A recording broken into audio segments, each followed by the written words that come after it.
really important that we begin to change the mindset of young people to know that your vote counts. They don't understand that the legislative arm of government is actually a co-equal arm of government. We have an incredible amount of potential. Whatever it is I was doing, because of my personal DNA, it had to be of an international standard. Which is what, seriously speaking, is all about.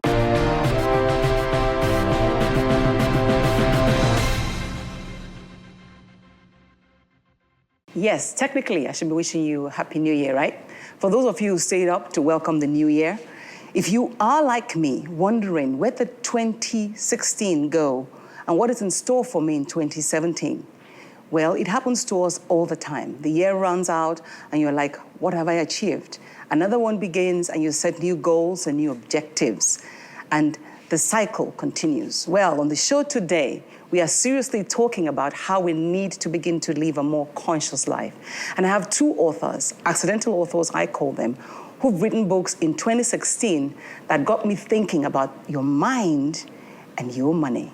I'll be sharing all those thoughts that they shared in their books with you, and hopefully you will have a more conscious life in 2017. Once again, welcome to Seriously Speaking. My name is Adesowa Onyenukwe, and this is 2017. Just in case I forgot to wish you a Happy New Year, once again, Happy New Year. It's 2017, and I'm very happy. It was a tough 2016, all right, but I'm happy that I read two books that at least did something to my life. One of them was Answering the Call, that was written by my first guest, Mrs. Nadu Denloye. It's nice to have you on the show. Thank you very much. I don't know if you remember, I don't know what got into you in August when you sent a letter to everybody, an email to all your friends, that guess what, this is what I have done, I want you to read it, I want you to, whatever it was. What was the message that you were passing across when you were asking all of us to read this book, Answering the Call, at that time? Well, actually, answering the August one was when the paperback version came out. I'd actually launched it in January, which was my 60th birthday. And it's a book I'd been wanting to write for ages. And actually it took 10 years. It was 10 years in the making. And, you know, it's really to tell that story, to share that story about finding myself. You wouldn't believe it, but, you know, I started at 40, basically. So is it a function of a fool at 40 is a fool forever? I believe so. You know, maybe like, yes, I believe so. That if you're at 40, something happens. I thought it was just for me, but then I found out that really there are phases of life, and it's something that happens around that midlife transition, and not just for women. Oh, not just for women. But for you, you talk about attending a funeral, and then it suddenly dawned on you that someday you're going to go 6 feet under. 20 years, you're still here. 20-something plus now, because well, 2017. No, attending the funeral was actually maybe like 2-3 years ago now. Okay. And that was at not having written the book, because I'd had this plan of writing the book right from, well, retirement. I said when I retired, and I retired early at 50, I said that this was one of the things I was going to focus on.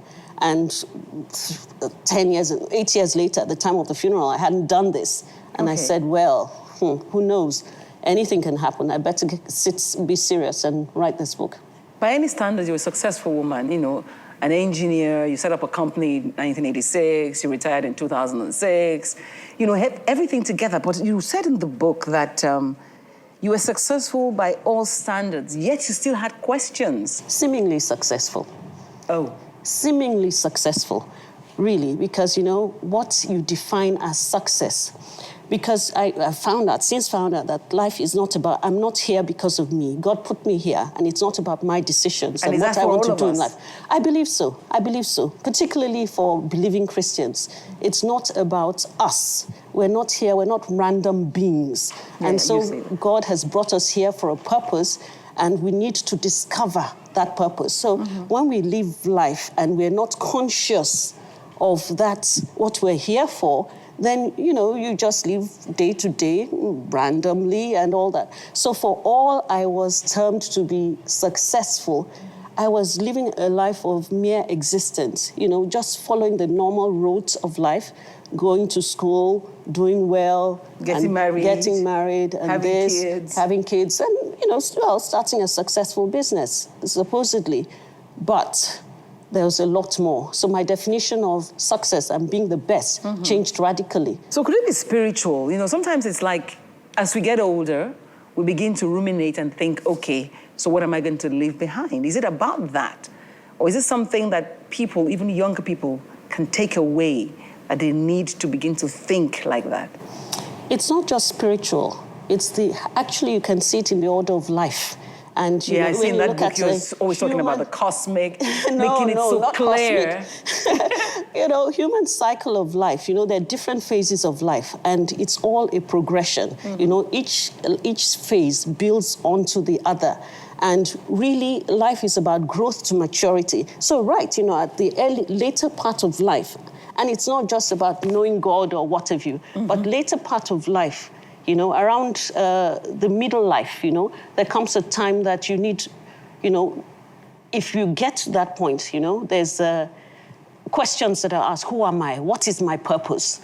And I think that God has, fashioned it this way, put it in us to begin to ask those questions, right? And it's not as if, when I say seemingly successful, there was a reason, okay? And these are the things, as I ruminated on life, particularly after I turned 50, and I was thinking, so how have I gotten here? Seemingly successful. But even that seemingly successful, there was direction to it, but I didn't know it at the time because I wasn't living life consciously. Been ordered without you realizing it. Correct, because certain fundamental things in those periods of life before had happened. Like what? Like in the beginning, the first few years, of life, those values, that you took from home. That I took from home. I didn't realize it. It was, life was just about living at home, but I was absorbing those things without understanding that they were necessary. What values? Hard work, integrity, and all those. And those propelled me through life, but I didn't know the implication at the time. But it was around me, and it's the things I absorbed. So in putting this book together, you deliberately wanted to pass on what message? Okay. I'd been making choices that, some good, some bad, but I was not deliberately, it wasn't as if I was making bad choices, but I was sleepwalking through the choices that I made. Like, for instance, going to Queen's College. I went to Queen's College. That was a conscious choice because I knew there were several schools to go for. But, going to Queen's College, those determined the life. My best friends, my lifelong friends are from those that I made in school, right? And then in the area of competence, for example, right? As I studied engineering, I acquired engineering skills and all that. Those things were really not also conscious, okay? But can you imagine if I had understood the importance of making those choices consciously? So what would have happened? That's the question. What would have happened? I think that thank God for God that, when we find out, he starts putting us on the right path. But, when you start early, making conscious choices, when you start early, then, life compounds. And then so your learning and growth and all that will compound. Now, I started in middle age. Well, there's some chance it's a bit compounding, but then I'm here now, but who knows, I would have been here. So I thank God for for that understanding of living life intentionally. Yeah, I think I like that, living life intentionally. The good thing about it is you've decided to do something about it and put it in book form to help other people to read and unravel, because that's what you said to us, unravel. Yes. And I found it quite unraveling. But I'll take a break so that I can also introduce my other guests who also unravel things for me in the financial sector. And hopefully we all come back together and leave the nuggets from our books with our viewers today. Thank you, Nadu, for sharing with us. Thank you very much.